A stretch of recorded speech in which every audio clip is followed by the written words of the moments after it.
Welcome to another exciting episode of Moving to Canada Tales with Nikki. Yeah! Well, if you're new to this channel, welcome and we're glad to have you here. Here on this channel, I let you know everything you need to know about moving to Canada with regards to the express entry system, all your questions and your concerns and life in Canada, everything you need to know about moving here. In my previous video, I talked about the comprehensive ranking system and the concept of being in the pool. If you're not sure what I am talking about, you can just check the link up here of the previous video and you'll have an idea. Now in today's episode, I'll be running you through the breakdown of the different factors that contribute to the CRS score for an individual applicant. Yes, so if you're applying as an individual without a husband or a wife, these are the different factors that come together to give you your scores. I give you examples in it. Let's just end the talking. Let's go right into it. So for today's episode, we'll be looking at the comprehensive ranking system, which is CRS, for an individual applicant. Right, so the CRS, if you're not sure what it is, you can check my previous video where I talked in detail about what CRS is. But basically, it gives you the score, and that's the score that is entered into the pool. And based on the cutoff point for that particular season or period, you'll be sent an invitation to apply. That's if you meet the cutoff point. Today, we're going to go through the different factors that contribute to the total score for an individual applicant. So let's go on. So first it's divided into three categories. So the first, you have the core or human capital factors, and these are the things that come under it. This side is for those that are applying as a couple. Today we are not going to deal with that. We'll do that in the next video. So today we are focusing on an individual applicant who is not married or coming as a single person. All right, so these are the different factors: your age, education, language proficiency, and Canadian work experience. Now, the second part, which is this, is the skill transferability factors. Under this, you have education and foreign work experience. Now, the education here, it deals with the credential evaluation that I mentioned. So that's for this side. And the foreign work experience is working in a country other than Canada. So for example, if your work experience is based in Ghana, in Nigeria, France, wherever it is, that qualifies for your foreign work experience. So that's the maximum points you can get. That's a 50 and a 50. All right, so let's move on. And this is another additional point for those who fall under the trade occupations. So if you go to the link I sent you, that's the canada.ca, you will see the different occupations that fall under the trade occupation. So for them, if they also have a certification, there's another point. So when you sum up the A category, this B category here is for those who are coming as a couple, but today we are not treating that, so you can eliminate that. So it's just going to be the A plus the C, which will give you a maximum of 600 points for an individual person.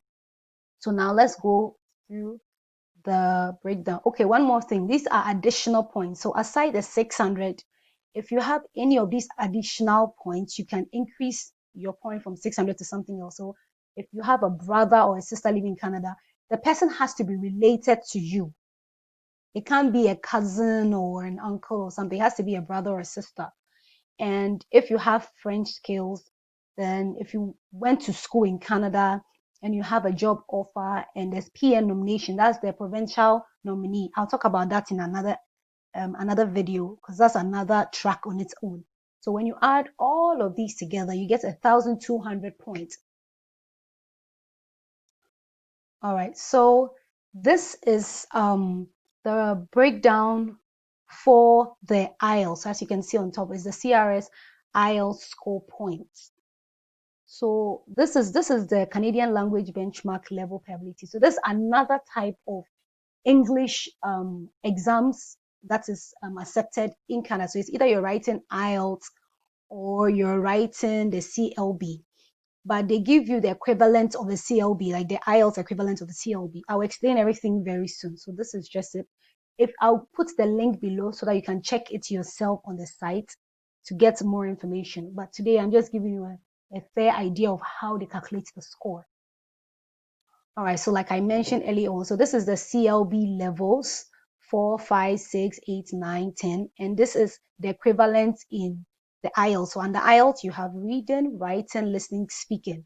So depending on which score you get, so for example, if you get a reading score of, let's say 6.5, your CLB is 8, and that's equal to, go to the previous slide, 8 means if you're applying as an individual, 8 means you get 23.4 reading.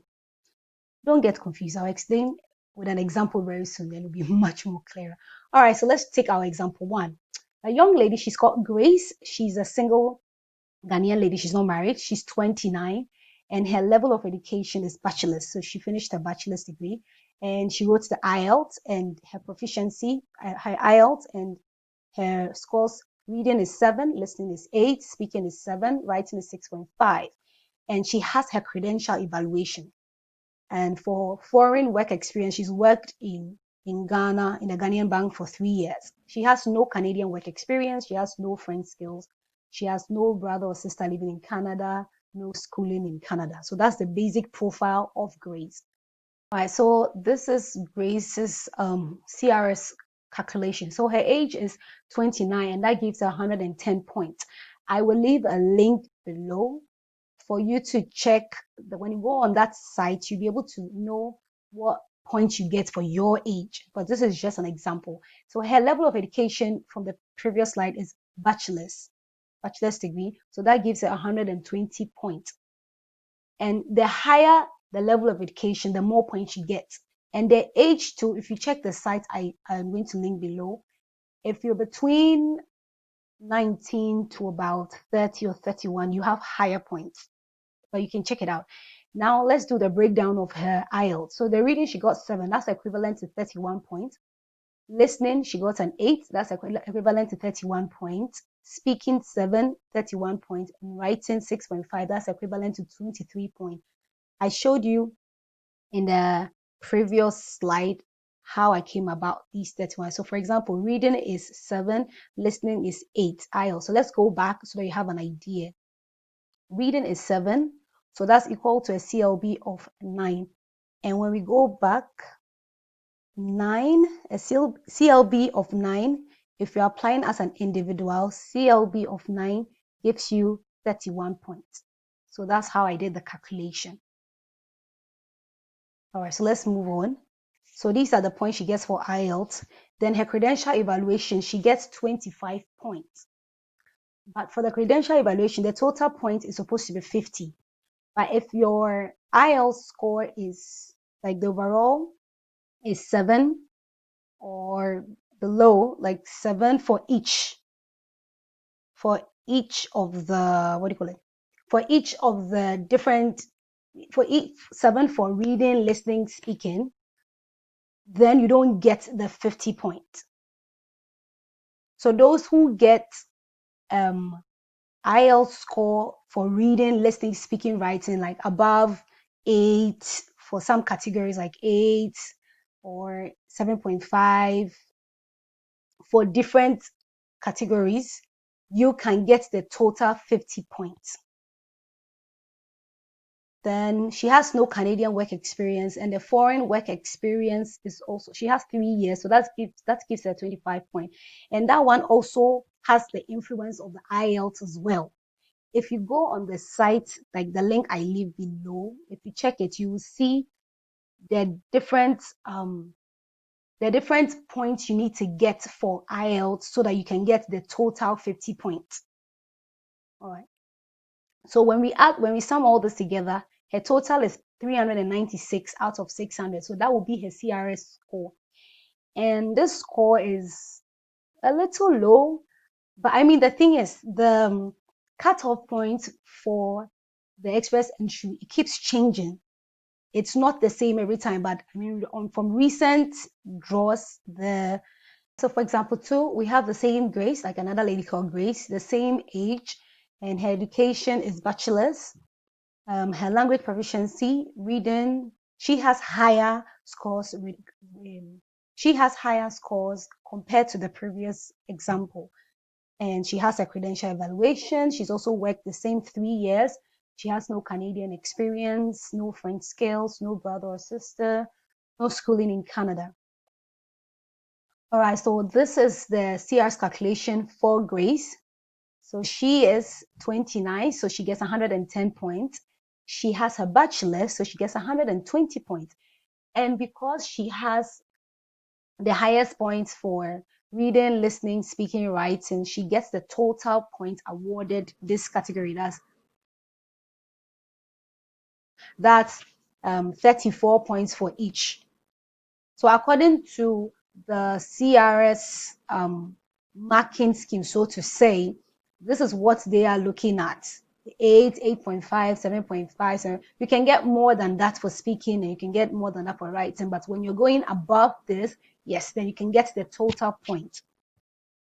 Now, for credential evaluation, she gets the full 50 points. Why? Because she has higher IELTS scores. Compared to the very first example I showed, the first Grace has lower IELTS points, so that's why she got 25. Now, when you come here, the foreign work experience is the same. It's the same 3 years, but because she has higher IELTS, she gets the full 50 points. But if you have lower IELTS, then you get 25 points. So this is like a general overview of how the CRS is calculated for an individual applying to Canada through the express entry. So I hope you have a better idea of how to do your calculation now. Just go to the site, the link I'll leave below, and go and do your calculations as well. It just gives you a rough idea of how much points you can get and how you can make some changes to it. In the next video, I'm going to talk about the CRS calculation for those coming as a couple, the husband and wife, because their calculation is a bit different from this. So yeah, I hope you go and check out the site and do your calculation for yourself to have a fair idea of where you stand and how you can improve upon your CRS score. Thank you so much for joining me today. Hope to see you soon. Bye.